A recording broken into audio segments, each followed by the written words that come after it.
Welcome to the marvelous land of Oz. I'm Mardell, reading Ozma of Oz by L. Frank Baum.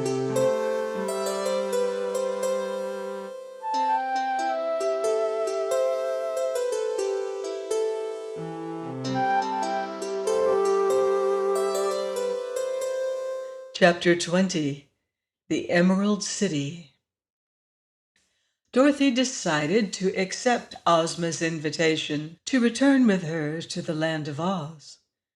There was no greater chance of her getting home from Ev than from Oz, and the little girl was anxious to see once more the country where she had encountered such wonderful adventures. By this time Uncle Henry would have reached Australia in his ship, and had probably given her up for lost. So he couldn't worry any more than he did if she stayed away from him a while longer. So she would go to Oz. They bade goodbye to the people of Ev, and the king promised Ozma that he would ever be grateful to her and render the land of Oz any service that might lie within his power. And then they approached the edge of the dangerous desert, and Ozma threw down the magic carpet, which at once unrolled far enough for all of them to walk upon it without being crowded. Tik-Tok, claiming to be Dorothy's faithful follower because he belonged to her, had been permitted to join the party, and before they started, the girl wound up his machinery as far as possible, and the copper man stepped off as briskly as any one of them. Ozma also invited Billina to visit the land of Oz, and the yellow hen was glad enough to go where new sights and scenes awaited her. They began the trip across the desert early in the morning, and as they stopped only long enough for Billina to lay her daily egg, before sunset they espied the green slopes and wooded hills of the beautiful land of Oz.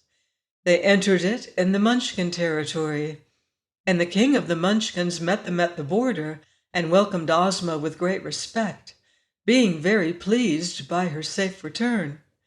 For Ozma of Oz ruled the king of the Munchkins, the king of the Winkies, the king of the Quadlings, and the king of the Gillikins, just as those kings ruled their own people, and this supreme ruler of the land of Oz lived in a great town of her own called the Emerald City, which was in the exact center of the four kingdoms of the land of Oz.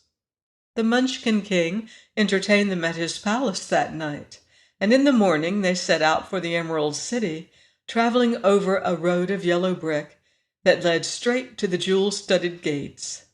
Everywhere the people turned out to greet their beloved Ozma, and to hail joyfully the Scarecrow, the Tin Woodman, and the Cowardly Lion, who were popular favorites. Dorothy, too, remembered some of the people who had befriended her on the occasion of her first visit to Oz, and they were well pleased to see the little Kansas girl again, and showered her with compliments and good wishes. At one place where they stopped to refresh themselves, Ozma accepted a bowl of milk from the hands of a pretty dairymaid. Then she looked at the girl more closely and exclaimed, "Why, it's Ginger, isn't it?" "Yes, Your Highness," was the reply as Ginger dropped a low curtsy, and Dorothy looked wonderingly at this lively-appearing person who had once assembled an army of women and driven the Scarecrow from the throne of the Emerald City, and even fought a battle with the powerful army of Glinda the Sorceress.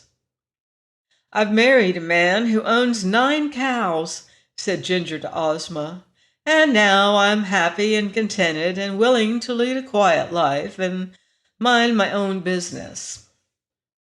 "Where's your husband?" asked Ozma. "He's in the house, nursing a black eye," replied Ginger calmly. "The foolish man would insist upon milking the red cow when I wanted him to milk the white one. But he will know better next time, I am sure." Then the party moved on again, and after crossing a broad river on a ferry and passing many fine farmhouses that were dome-shaped and painted a pretty green color, they came in sight of a large building that was covered with flags and bunting. "I don't remember that building," said Dorothy. "What is it?" "That is the College of Art and Athletic Perfection," replied Ozma. "I had it built quite recently, and the Woggle Bug is its president. It keeps him busy, and the young men who attend the college are no worse off than they were before. You see, in this country are a number of youths who do not like to work, and the college is an excellent place for them." And now they came in sight of the Emerald City, and the people flocked out to greet their lovely ruler.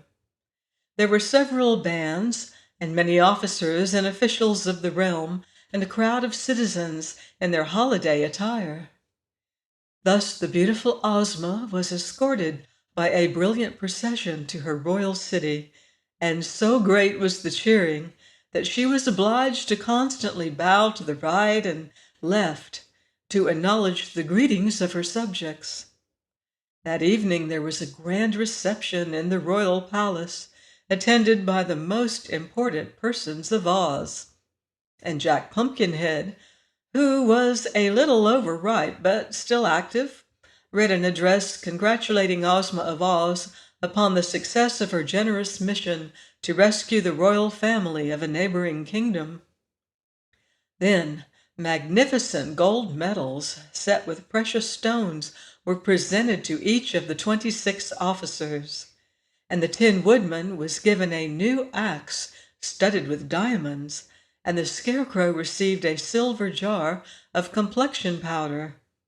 Dorothy was presented with a pretty coronet and made a Princess of Oz, and Tik-Tok received 2 bracelets set with 8 rows of very clear and sparkling emeralds. Afterward, they sat down to a splendid feast, and Ozma put Dorothy at her right and Billina at her left, where the hen sat upon a golden roost and ate from a jeweled platter. Then were placed the Scarecrow, the Tin Woodman, and Tik-Tok, with baskets of lovely flowers before them, because they did not require food. The 26 officers were at the lower end of the table, and the Lion and Tiger also had seats and were served on golden platters that held half a bushel at one time. The wealthiest and most important citizens of the Emerald City were proud to wait upon these famous adventurers, and they were assisted by a sprightly little maid named Jellia Jam, whom the Scarecrow pinched upon her rosy cheeks and seemed to know very well. During the feast, Ozma grew thoughtful, and suddenly she asked, "Where's the private?" "Ah, he's sweeping out the barracks," replied one of the generals, who was busy eating a leg of turkey. "But I've ordered him a dish of bread and molasses to eat when his work is done." "Let him be sent for," said the girl ruler. While they waited for this command to be obeyed, she inquired, "Have we any other privates in the armies?" "Oh, yes," replied the Tin Woodman. "I believe there are 3 altogether." The private now entered, saluting his officers and the royal Ozma very respectfully. "What is your name, my man?" asked the girl. "Omby Amby," answered the private. "Then, Omby Amby," said she, "I promote you to be Captain General of all the armies of my kingdom, and especially to be commander of my bodyguard at the royal palace." "It's very expensive to hold so many officers," said the private, hesitating. "I have no money with which to buy uniforms." "You shall be supplied from the royal treasury," said Ozma. Then the private was given a seat at the table, where the other officers welcomed him cordially, and the feasting and merriment were resumed. Suddenly Jellia Jam exclaimed, "There's nothing more to eat! The hungry tiger has consumed everything. But that is not the worst of it, declared the tiger mournfully. Somewhere or somehow, I've actually lost my appetite. Please join me next week for more magical adventure on the marvelous land of Oz. Goodbye for now. See you in Oz.